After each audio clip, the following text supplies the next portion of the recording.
Hello and welcome to another motorcycling video. Just for context, today is Sunday the 10th of March. It's officially autumn in Australia, and it's about 7 o'clock in the morning when I shot this video. I jumped on my Spider and I went out for a ride with the express intention of getting enough footage to be able to tell this story, but also to go for a run. So I rode out, and about halfway through the video you will see me come to a point where I stopped and parked and then turned around. It looked like I turned around and came back, just pulled out again. No, I parked the bike there and I went for a run.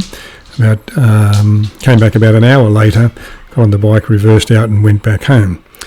As you can see at the start of the video, it was quite a foggy morning in parts of Goulburn.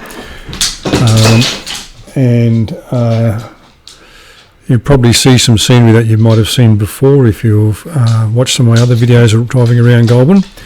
But also in the return leg back to my home, I took a trip down the main street, which I don't often do. So you'll get a chance to see some of the main street. In the second half of the video, it appears as if the fog might have got on the lens of the camera a little bit, because the vision is a little bit blurred in places, but still good enough for you to be able to see, I think. So in the last video I was talking about the music business as I understood it in the and giving you a bit of a potted history of things, and I got to the point where I was talking about the rise of the singer-songwriter. Now, I suppose it's probably fair to say that Bob Dylan was the original singer-songwriter, in that he was one of those rare artists who wrote the song, played the instrument, told the people in the control booth how the song was supposed to sound, gave it to the band and said, "This is how you play it," and then recorded it. And from the very beginning of his career, he had a lot of control over how the music sounded. That was unusual, as I explained about the Brill Building that was in New York City. People went to a cubicle at the Brill Building and they sat there all day with their upright piano or their guitar or whatever it was they preferred to write on, and they wrote songs. And when they wrote one that someone thought was good enough, the publisher would pay them a fee, which was usually about $50, and the song became the property of the publisher, who then passed it to an arranger, and they found an artist and the song was recorded. And it was very rare that the songwriter, or songwriters, but very rare that the songwriter had any input into how the song would sound. And I quoted a scene from the Neil Diamond version of the Jazz Singer movie to sort of explain all that. Now, a few things happened all about the same time that led to the singer-songwriters as individual artists becoming much more prominent. In the United States, one of the things that happened was that, as I said in the previous video, the centre of the music business, or for popular music at least, moved from the East Coast in New York to the West Coast and to Los Angeles. And lots of musicians seemed to gather in the one place in an area called Laurel Canyon. When I say lots of musicians, there were people like the Mamas and the Papas. There were the individual members of Crosby, Stills, Nash and Young. There were some members of the Monkees who lived there. Joni Mitchell lived there for a while. Carole King was another one who lived there. So all sorts of people who were songwriters and musicians in their own right and could write their songs and could knew what they wanted to say, were all gathering in the one place and talking about, this is how my music is to sound. This is what the song is supposed to sound like. This is what I want it to sound like. And all in the one place at once. The second thing that happened was that, and again I think Bob Dylan probably had a big influence on this, was the idea that a song could be more than about 3 minutes and be about a boy meets a girl, or a girl meets a boy, or whatever it is, and they fall in love, or the girl doesn't care about the boy, or the boy loves her but she doesn't know he exists. So these little love song ditties that people were writing. Two things happened that I think in part can be attributed to Dylan.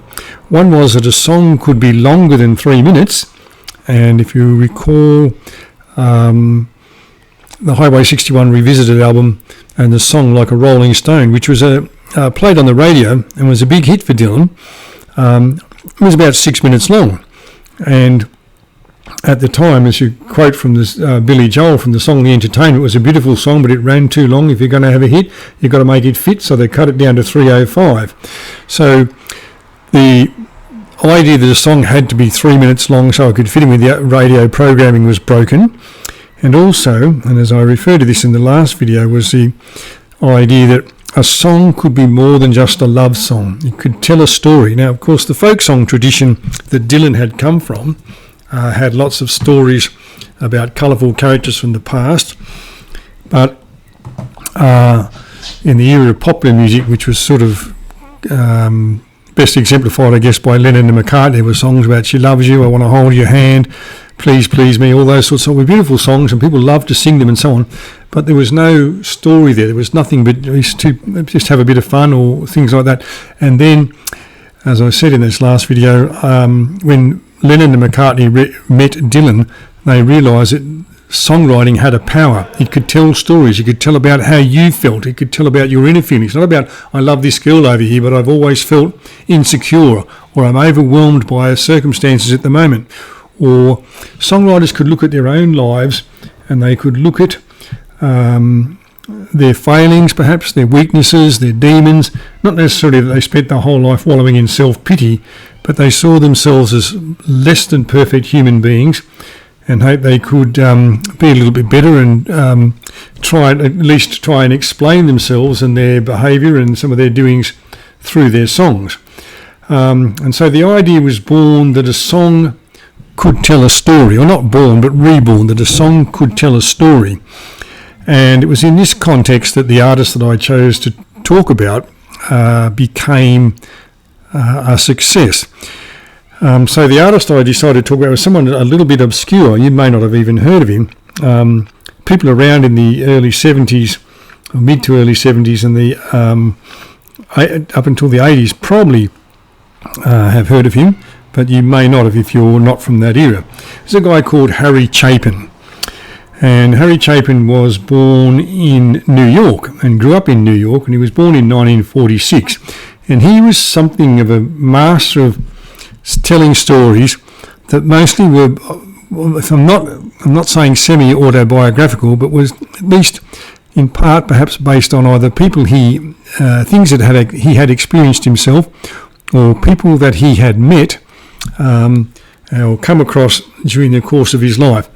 Now, in his early life, his father was a drummer in bands in the big band area, with the Benny Goodman and the Dorsey Brothers and Glenn Miller and people like that. When they all had bands, his father was a drummer in those sort of bands.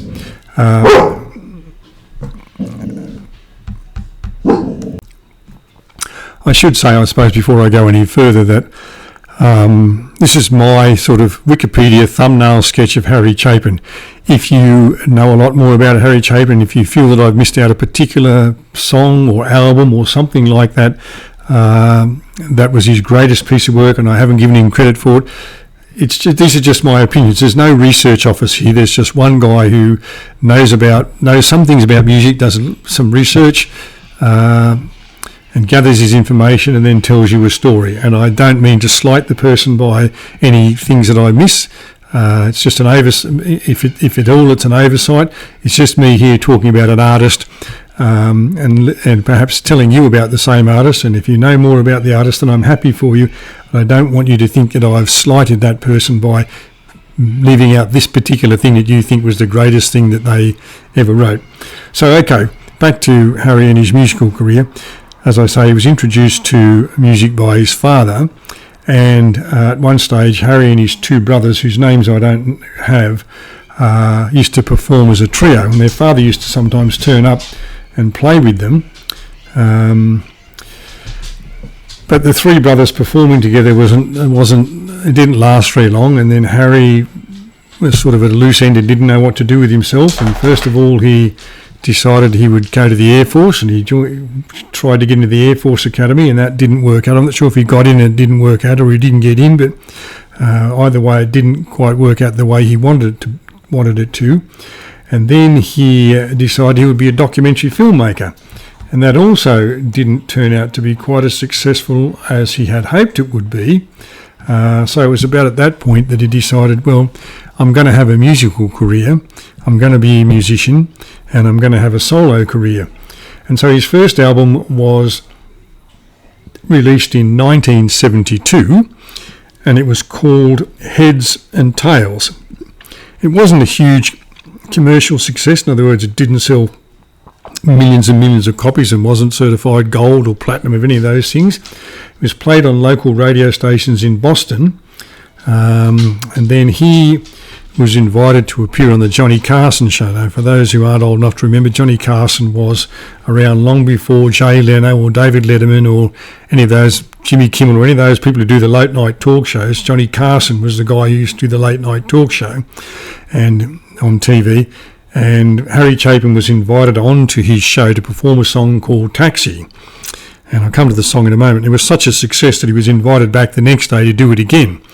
And as a result of that, the song got a lot more attention from national radio, or from a wider audience of radio stations, because obviously kids were, having heard it on Johnny Carson's TV show, would then ring up the radio station saying, why don't you play that song, or why can't I hear that song here, and whatever.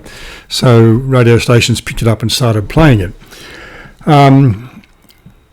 So the song Taxi itself talks about a guy who could or could not be Harry Chapin, but he's in San Francisco and he's driving a cab, and it's the end of his shift, and he picks up what he thinks is his last fare for the night. The lady gets in his cab and he immediately recognises her and begins talking to her and begins telling her about the past. And they'd been an item together something like 10 years ago and had dreams and plans for the success they were going to have and so on. She pretends she doesn't know him and sits there bored while he drives her to her home. And he talks about how he was going to reach the sky, and how she was going to be an actress. And of course, neither of them have achieved their dreams, and she's in a relationship that seems to be unhappy, and he's now driving a cab.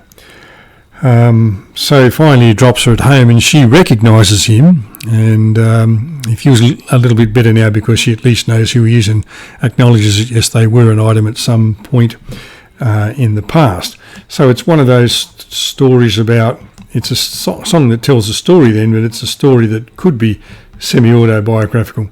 Now, following the success of that, Harry Chapin was signed to a contract with Elektra Records, and he was put on a deal which involved something like 9 albums with full creative control and no studio costs, which was an unheard of, I would imagine, an unheard of arrangement in those days.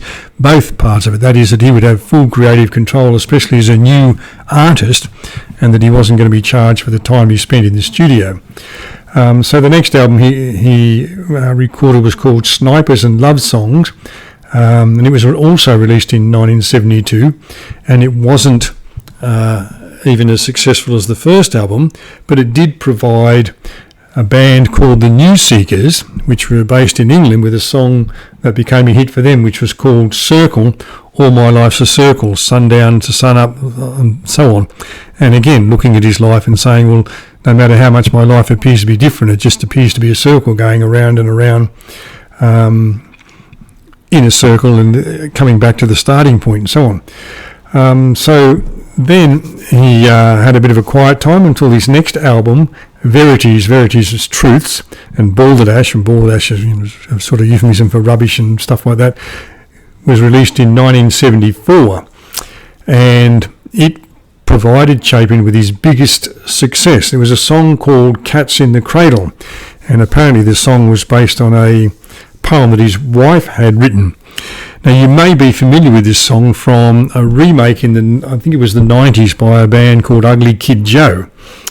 But the basis of the song is that there's this fellow who has a child, but he's too busy building a career, and either he's away working all the time, or when he is at home, he's still absent. He's in his office, or doing paperwork or whatever. And so the kid's asking him to come out and play and, play catch and throw the ball and all those sort of things. And Dad's saying, I've got a lot of work to do now, but we'll get together soon. When you're coming home, the son's asking Dad, when are you coming home? And Dad says, I don't know when, but we'll get together then. And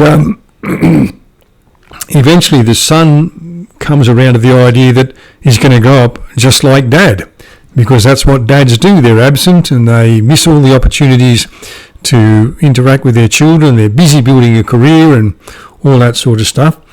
And then Dad retires, and he wants his son now to come and visit him and spend some time with him.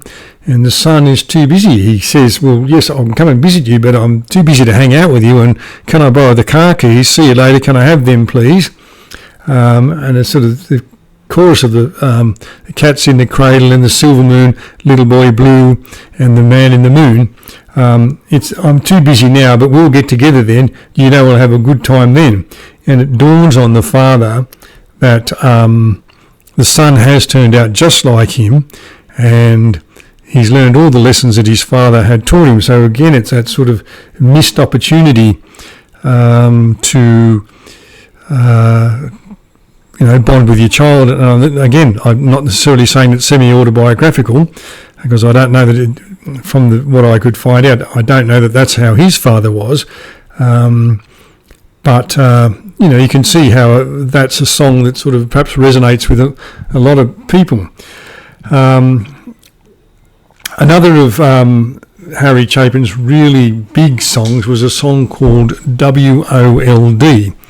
Now, I don't know if you know this, but in America, all radio stations have either, I think the ones on the eastern side of the Mississippi begin with a K, and all the ones on the western side of the Mississippi, their call signs begin with a W, or it may be the other way around. But so WOLD is the call sign of a radio station.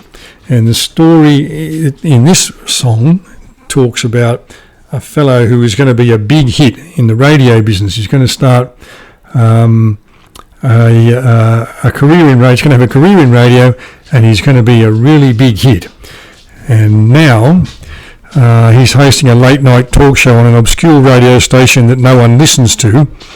And in the song, he calls his ex-wife and talks to her and tries to tell her about his life and hope that they can get back together. But of course, she's moved on to another relationship. And in the process of telling her the story, he talks about how he's fired from one station or another because of his drinking or other bad decisions and bad behaviour, or because music tastes have changed, and now instead of doing AM stations, we're on FM stations, and the kids aren't listening to whatever it is that he's talking about, and so on.